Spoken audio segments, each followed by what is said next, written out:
ప్రతిదీ మీరు మహాభారతం రా ఇది అని రుద్దకూడదు. మనం చూసేటప్పుడు అరే మహాభారతం లాంటి క్యారెక్టర్స్ ఉన్నాయిరా, మహాభారతం లాంటి స్టోరీ లైన్ ఉందిరా, ఓరే దీనమ్మ ఇది కూడా వేరే సినిమాల నుంచి లేపేసింది అన్న, వేరే సినిమాల నుంచి కాపీ చేసింది అన్న, నేను నమ్మలేకపోయా. Hello all, welcome to Movies for Max. ఎలా ఉన్నారు? ఆల్రెడీ మీలో చాలా మంది లెనిన్ సినిమా చూసేసి ఉంటారు, నేను కూడా చూశాను. సో లెనిన్ గురించి మాట్లాడుకుందాం. ఫస్ట్ థింగ్ ఏంటంటే, లెనిన్ సినిమా చూసిన తర్వాత అనిపించింది వాళ్ళు శ్రీలీలాని తీసేసి చాలా మంచి పని చేశారు అని చెప్పి. అది స్కెడ్యూలింగ్ కాన్ఫ్లిక్ట్స్ వల్ల కావచ్చు, తనకు వేరే ప్రాజెక్ట్స్లో బిజీగా ఉండి వీళ్ళు స్టోరీ మార్చడం సో అండ్ సో వల్ల కావచ్చు, కానీ ఏదో ఒకటి ఫైనల్గా లెనిన్ టీంకి మంచే జరిగింది. ఎందుకంటే ఈ లెనిన్ అనే సినిమా కంప్లీట్గా హీరో హీరోయిన్ బేస్ చేసుకొని ఉంటుంది. ఎస్పెషల్లీ హీరోయిన్ చాలా ఎక్స్ప్రెస్ చేయాలి ఫీలింగ్స్, చాలా ఎమోషనల్ కోర్ ఉండే హీరోయిన్ క్యారెక్టర్ ఇది. అలాంటి క్యారెక్టర్కి ఫస్ట్ టైం మీరు తీసుకునేటప్పుడే శ్రీలీల అనుకోవడం ఒక పెద్ద తప్పు. మనం శ్రీలీల ఇంతవరకు డ్యాన్స్ చేయడం చూసాం, సిల్లీ జోక్స్ చేయడం చూసాం, అదంతా చూసాం, కానీ పర్ఫామ్ చేయడం అయితే ఇంతవరకు నేనైతే చూడలేదు. మరి మీరు ఎప్పుడైనా చూసింటే కింద కామెంట్స్లో చెప్పండి. ఈ రోల్కి శ్రీలీల అయితే పెద్ద జోక్ అయ్యేది, పెద్ద కామెడీ అయ్యేది, సినిమా డే వనే వాష్అవుట్ అయిపోయేది. ఒక సీన్ మాట్లాడుకుందాం, ఒక సీన్ గురించి. ప్రీ ఇంటర్వెల్లో పెళ్లి సీన్ వస్తుంది. ఆ పెళ్లి సీన్లో ఒక్కసారి ఆ ప్లేస్లో శ్రీలీలను పెట్టుకొని ఏడవడం, ఆ ఎమోషనల్ డైలాగ్స్ అదంతా ఆలోచిస్తేనే మైండ్ యాక్సెప్ట్ చేయలేకపోతుంది. అసలు శ్రీలీల అసలు పర్ఫామ్ చేయగలదా ఇలా? అలానే అయిపోతుంది. సో చాలా మంచి పని జరిగింది శ్రీలీల లేకపోవడం వల్ల. లెనిన్ గురించి హానెస్ట్గా నా ఒపీనియన్ చెప్పాలంటే ఇట్స్ ఓకే, పర్లేదు అనేలాగా ఉంది. అంటే ఒక సినిమా చూసిన తర్వాత it's nothing bad or nothing shocking, అంటే వేరే లెవెల్ సినిమారా అని చెప్పుకునే సినిమా కూడా కాదు. సో ఓకే, టైంపాస్కి ఒకసారి చూసేయచ్చు. ప్లస్ దీనిలో ఉన్న కొన్ని పాజిటివ్స్ వల్ల ఖచ్చితంగా సినిమా బోర్ అయితే కొట్టదు. అలానే సినిమా వేరే లెవెల్ రా అంటే కాదు, ఒకసారి ఖచ్చితంగా చూసేయచ్చు. మీరు కూడా ఇంకా చూడకపోతే వెళ్ళి చూడండి. ఇన్ డీటెయిల్గా మాట్లాడుకునే ముందు మీరు మన ఛానల్ని మంచిగా సపోర్ట్ చేస్తున్నారు, వ్యూస్ వస్తున్నాయి, కానీ సబ్స్క్రిప్షన్స్ మాత్రం చాలా తక్కువ వస్తున్నాయి. సో సబ్స్క్రైబ్ చేసుకోండి, కొంచెం సపోర్టివ్గా ఉంటుంది. ఈ సినిమాకి బిగ్గెస్ట్ పాజిటివ్ ఏంటంటే, అఖిల్ గారు అసలు తన 11 years కెరీర్లో రీ ఎంట్రీ అన్నారు కదా, ఈ రీ ఎంట్రీలో ఫస్ట్ టైం పర్ఫామ్ చేశారు. హానెస్ట్గా చెప్తున్నా, సీరియస్గా చెప్తున్నా, అక్కినేని ఫ్యాన్స్ తిట్టుకున్నా పర్లేదు, అఖిల్ గారు ఫస్ట్ టైం పర్ఫామ్ చేశారు. ఎంత బాగా చేశారంటే, అఖిల్ గారు ఒక సిచ్యువేషన్లో ఉంటారు, అప్పుడు శివాజీ గారిని పిలుస్తారు, ఓ చిన్నాయన ఏడున్నవయ్యా ఏందయ్యా ఇది అని చెప్పి రాయలసీమ డైలెక్ట్లో చాలా చాలా ఎమోషనల్గా ఫీల్ అయ్యాను. సినిమా మొత్తం మీద ఎక్కడైనా ఎమోషనల్గా ఫీల్ అయ్యానంటే ఆ పర్టికులర్ సీన్లో. మనం ఏదైతే ఒకసారి మన లెనిన్ ట్రైలర్ రివ్యూకి వెళ్ళండి, నేను అక్కడ చెప్పాను తన ఎక్స్ప్రెషన్స్ కొంచెం ఆడ్గా ఉన్నాయి, ఎందుకంటే మేబీ తన కళ్ళు పోతాయేమో, ఎందుకంటే ఆయన ఒక సైడ్ ఫైట్ చేస్తూ ఒక సైడ్ మాట్లాడుతూ ఇంకొక సైడ్ చూస్తున్నారు. ఆ ట్రైలర్లో మీరు కరెక్ట్గా అబ్జర్వ్ చేస్తే ఆ లాస్ట్ 40 secondsలో నేను అక్కడ చెప్పాను, మేబీ కళ్ళు పోయి ఉండొచ్చు. ఒకవేళ కళ్ళు పోయి తను అలా ఎక్స్ప్రెస్ చేస్తుంటే ఖచ్చితంగా అది అప్రిషియేట్ చేయాల్సిన మ్యాటరే. కానీ మీరు ట్రైలర్ కింద చాలా తిట్టారు, అది ఇది అన్నారు. ఫైనల్గా ఏం జరిగింది? అదే కదా సినిమాలో ఉంది. అది అనిపించింది, చెప్పాము ట్రైలర్లో అనిపించింది. ఖచ్చితంగా కళ్ళు పోయి ఇలా చేస్తే మాత్రం దట్స్ అప్రిషియబుల్. అదే జరిగింది, అలానే జరిగింది. సో ఆయనకి ఇంకా అప్రిషియేషన్ వస్తుంది అలాంటి రోల్ తీసుకున్నందుకు, అలాంటి ఛాలెంజింగ్ రోల్ తీసుకున్నందుకు. కానీ ఇక్కడ చిన్న ప్రాబ్లం ఏంటంటే, అఖిల్ లాంటి ఒక ఎక్స్ట్రీమ్లీ ఫెయిర్ స్కిన్డ్ గాయకి ఆ రూరల్ సెటప్ అనేది మొహానికి మసి పూసేశారు కదా, ఆ సాచురేషన్ మసి అదంతా కొంచెం అక్కడక్కడ ఆర్టిఫిషియల్గా అనిపిస్తుంది. But most of the times he performed so well.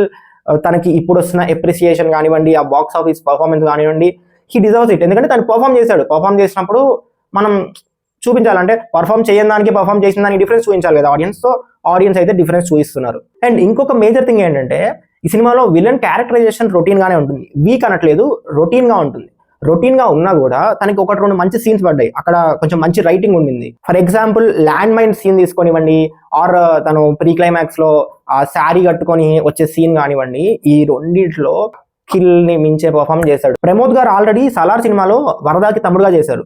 అది చాలా మందికి గుర్తులేదన్నమాట. అక్కడ కొంచెం డిఫరెంట్ గెటప్ అది ఇది ఉంటుంది కదా, ఇందులో నార్మల్గా ఉన్నారు కదా, సో గుర్తుపట్టలేకపోయారు. బట్ బయటకు వచ్చిన తర్వాత అందరికీ ఓకే ఇతన అనిపించింది, కానీ తను మాత్రం పర్ఫార్మెన్స్ ఇరగా తీశాడు. ఎస్పెషల్లీ ఆ ల్యాండ్ మైన్ సీన్లో తనకి పడ్డ సీన్కి, ఆ రైటింగ్కి, తన స్క్రీన్ ప్రెజెన్స్ అనాలా లేకపోతే తన డైలాగ్, ఆ కమాండింగ్ డైలాగ్స్ అనాలా తెలియదు, కానీ చాలా బాగా పర్ఫామ్ చేశాడు ఆ అబ్బాయి. He deserves more roles. వీళ్ళు ఏదైతే మహాభారత్ సెటప్ తీసుకున్నారో, స్టార్టింగ్ ఎన్టీఆర్ గారు వాయిస్ వస్తుంది, మంచిగా క్యారెక్టర్స్ సెటప్ చేస్తారు, ఆ ఊరేంటి, అక్కడ ఆచారం ఏంటి, అదంతా బాగానే ఉండింది. ఆ క్యారెక్టర్స్ కూడా ఓకే. కొన్ని క్యారెక్టర్స్ గురించి తర్వాత మాట్లాడతాను. క్యారెక్టర్స్ వాటికి ఇచ్చిన పే ఆఫ్స్ కూడా, మోస్ట్ ఆఫ్ ద క్యారెక్టర్స్కి ఇచ్చిన పే ఆఫ్స్ కూడా ఓకే బాగున్నాయి. అండ్ ఆ క్యారెక్టర్స్కి తీసుకున్న కాస్టింగ్ ఏదైతే ఉందో అది సూపర్గా వర్కౌట్ అయింది. అండ్ ఎవరికి వాళ్ళు పోటీ పడి చేశారు. అసలు ఇంకా ఈ క్యారెక్టర్కి మాకంటే బాగా ఎవరు పర్ఫామ్ చేయలేరు అన్న రేంజ్లో పర్ఫామ్ చేశారు. లెనిన్ 50% నచ్చడానికి కారణం ఏంటంటే ఆ పర్ఫార్మెన్సెసే.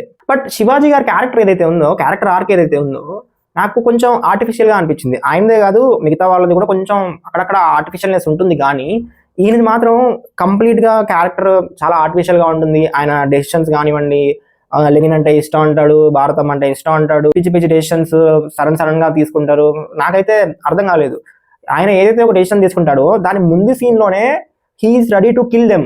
ఎవరు? లెనిన్ కోసం, భారతి కోసం.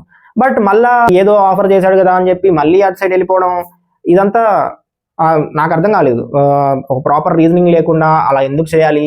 ఆయనకి పవరే కావాలి అనుకుంటే అది వేరే విధంగా కూడా వస్తుంది. ఇప్పుడు మీరు ఏదైతే ప్లాన్ చేశారో ఆ రకంగా కూడా మీకు పవర్ వస్తుంది.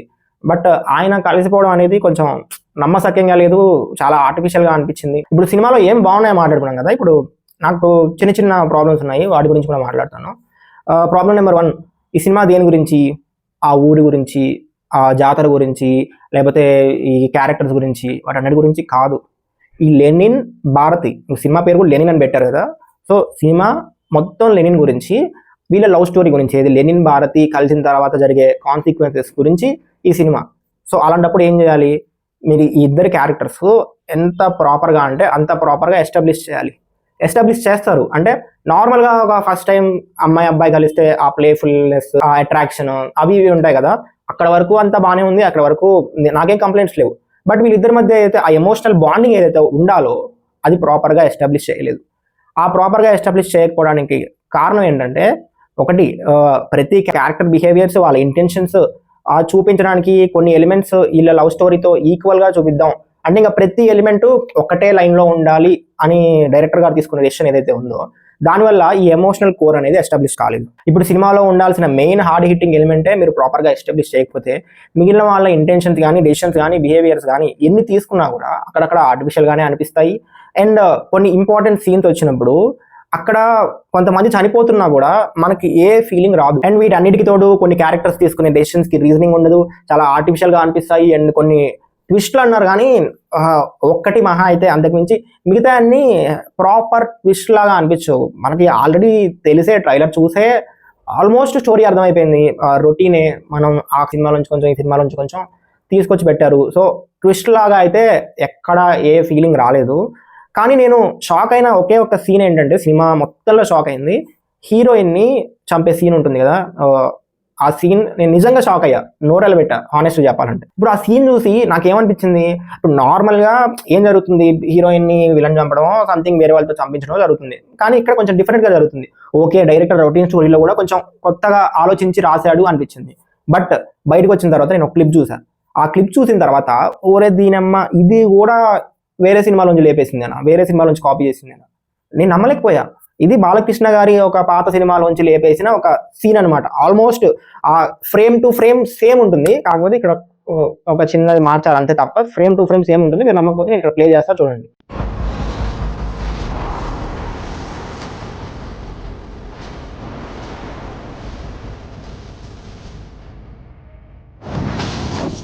అండ్ ఇంకోటి ఏంటంటే, మీరు మహాభారతం రెఫరెన్స్ తీసుకున్నారు, ఓకే, ఆ ఊరు అన్నారు, ఆ క్యారెక్టర్స్ అన్నారు, అక్కడ వరకు మహాభారతంని మీరు రెఫర్ చేయడం అంటే మీరు లైక్ ఆడియన్స్కి ఎస్టాబ్లిష్ చేయడం వరకు ఓకే. బట్ ఆ తర్వాత కూడా అన్నెసెసరీ బిల్డప్ ఉంటుంది. ఆ తర్వాత స్టోరీ మాట్లాడాలి. మనం స్టోరీ చూసేటప్పుడు అరే ఈ క్యారెక్టర్కి రెఫరెన్స్ రా, ఈ క్యారెక్టర్ దానికి రా అని చెప్పి మనం ఫీల్ అవ్వాలి. అంతేగాని ఇక్కడ అన్నెసెసరీ బిల్డప్ క్రియేట్ చేస్తారు. ఎస్పెషల్లీ సునీల్ గారి క్యారెక్టర్ తీసుకుంటే, ఆయన ఈ సినిమాలో పోలీస్ రోల్ చేశారు, బట్ ఆయన పెద్ద కమిడియన్ అయిపోయారు ఈ సినిమాలో. ఆయన హీరోకి బిల్డప్ ఇవ్వడం తప్ప పెద్దగా చేసింది కూడా ఏం లేదు. లేస్తే మహాభారతంలో ఆఖరి ఘట్టం పాతఘట్టం అంటారు. నాకు అర్థం కాలేదు. అంటే మీరు ప్రతిదీ మీరు మహాభారతం రా ఇది అని రుద్దకూడదు. మనం చూసేటప్పుడు అరే మహాభారతం లాంటి క్యారెక్టర్స్ ఉన్నాయిరా, మహాభారతం లాంటి స్టోరీ లైన్ ఉందిరా, అట్లా ఆ ఫీలింగ్ రావాలి. ఆ ఫీలింగ్ రాలేనప్పుడు మీరు మహాభారతం అనే కాన్సెప్టే తీసుకోకూడదు. మీరు ఏదో ఒక రూరల్ డ్రామాకి, ఒక 18 రోజులు జరిగే జాతరకి ఈ మహాభారతం తీసుకొచ్చి రుద్దాం అంటే అది చాలా ఆర్టిఫిషియల్గా అనిపించింది. అది లేకపోయినా కూడా దీనికి పెద్దగా జరిగే నష్టమేం లేదు. సో అఖిల్ గారి పర్ఫార్మెన్స్ బాగున్నా కూడా, భాగ్యశ్రీ చాలా బాగా చేసినా కూడా, మిగిలిన క్యారెక్టరైజేషన్స్ పే ఆఫ్ పడ్డా కూడా, తమన్ గారి బీజిఎం బాగున్నా కూడా సినిమా ఓకే ఇష్ పర్లేదు దగ్గరే ఆగిపోయింది. ఎందుకంటే ఇవన్నీ మీరు ఏదైతే కోర్ ఎలిమెంట్ ఉందో దాన్ని ప్రాపర్ గా ఎస్టాబ్లిష్ చేయకుండా ఎమోషనల్ గా ఫీల్ అవ్వండి అంటే ఫీల్ అవ్వలేం. మీకు ఎలా అనిపించిందో కింద కామెంట్స్ లో చెప్పండి. మనకి నార్మల్ గా అలవాటే కదా మన ఫ్యాన్స్ కి తిట్టడం, అంటే డిస్కషన్ చేయండి రా అంటే తిడతారనమాట, బూతులు తిడతారనమాట. సో ఇట్స్ ఓకే, తిట్టండి, అలవాటు అయిపోయింది. డిస్కస్ చేసే వాళ్ళు కూడా ఉన్నారు కొంతమంది, డిస్కస్ చేయండి, వాళ్ళందరికీ నేను రిప్లై ఇస్తాను. మరి నెక్స్ట్ వీడియోలో కలుద్దాం. అండి then signing off team movies for max.